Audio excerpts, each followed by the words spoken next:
So we have used 3 sensors. One is temperature sensor, smoke sensor, and flame sensor.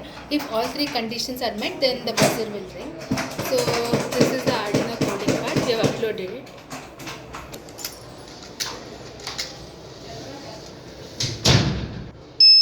So now all 3 conditions are met. So we get a message telling alert, all conditions are met, and buzzer is turned on. So now one condition is not met, so it's showing condition not fully met and the buzzer is off.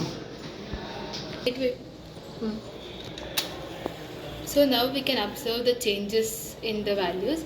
So first flame sensor, now it's showing alert message, and the temperature is increasing from 28, now it turned 29. So next one, we are taking it here, temperature sensor. So the temperature increased, and now smoke sensor.